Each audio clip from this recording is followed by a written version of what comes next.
Hello friends and welcome back. I am really excited to share with you a couple things today that I actually teased in the last video. I did make a really cool pickup last week, so I have to share that with you. I've also stopped by a couple of other game stores and grabbed a couple things from there as well. So I'm going to share that stuff with you today. We're going to ask the question, did I get scammed on my biggest purchase yet?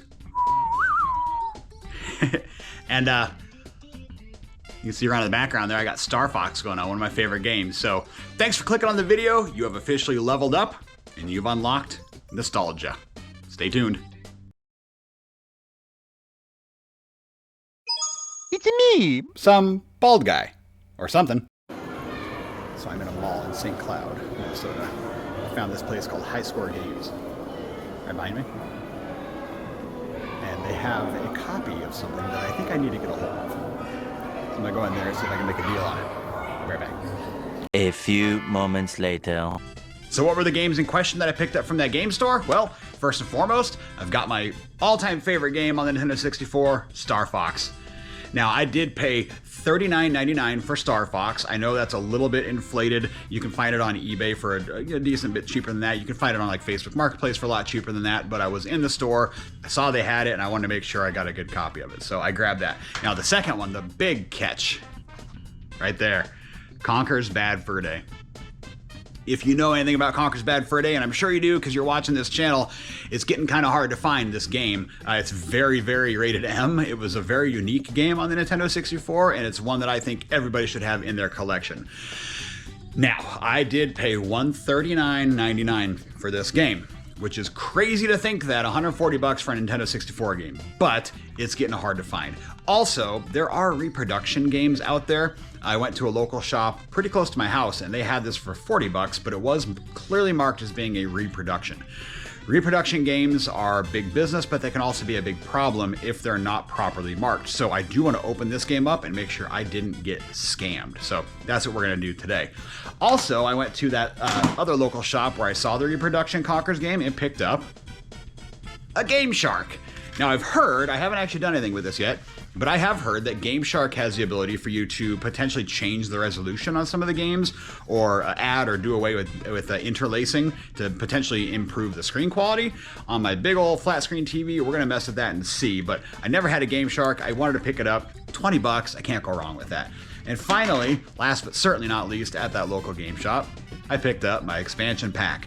I have Perfect Dark, I have a couple other games that I really want to try to play and I couldn't because I was hamstrung without having this extra 4 megabytes of RAM. So got the expansion pack, paid $59.99 for this. So between the Game Shark and the expansion pack, yeah, we paid like $80. So not too bad, again, for a local price. I'm sure I could have found them cheaper on eBay. I'm sure I could have found them on Facebook, but I wanted to make sure I got them. They had them there, and the expansion pack was really only about $10 more expensive than eBay, and I didn't have to pay for shipping or wait for it. So let's plug these into price charting first and foremost. Let's check our collection. And then we're going to open up Conker's Bad Fur Day, and I'm going to show you what to look for to make sure you didn't get a reproduction or a scam cartridge. Let's go.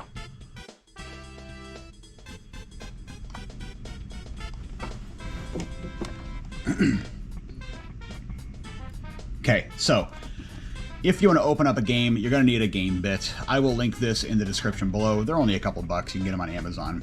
But there's a couple things you can look for just from the outside to see if the game appears to be authentic or if it is potentially a fake. One of the first things that you can see it right here, and it's kind of hard to see with the camera focusing like it is, but there's an indentation right here behind the label, and it's actually a number. This one says 41. If you flip over any authentic Nintendo 64 game, it should have a little indentation back there with a number on it. So this is the back of Star Fox, and here it's got a 19. Again, I don't know if you can see that because the camera may not be picking up on that, but it is a 19. So just from the outside, that's one quick way that you can kind of tell whether you got a fake or an authentic cartridge. The other could be these screws. Now, when you take these screws out with your game bit, according to the internet, fake ones will be a little bit more square on the outer ring. I don't know if I can focus on that. We're gonna try here, see if the GoPro focuses. It does not. Okay, on the outside of the screw here, there's almost like a built-in washer and it's perfectly round. On reproduction cartridges, apparently that can be like a square shape or like an octagon shape, whereas real, actual, authentic cartridges are going to have perfectly round little washers on there. But to take these games apart, it is very easy. 2 screws using the game bit, and then there's a hinge kind of on the bottom down here. So just open her up like this, and then pull it up off the hinge like so. Now, on an authentic Nintendo cartridge, you will also see numbers or letters printed on the inside right here. This one says 18F-1, so that's another way that I know that this is an authentic cartridge. And it looks pretty good, it looks pretty clean, but I do need to get a standard Phillips head screwdriver for these, so let me go grab that. Okay, got one screw out over here, working on the little second one.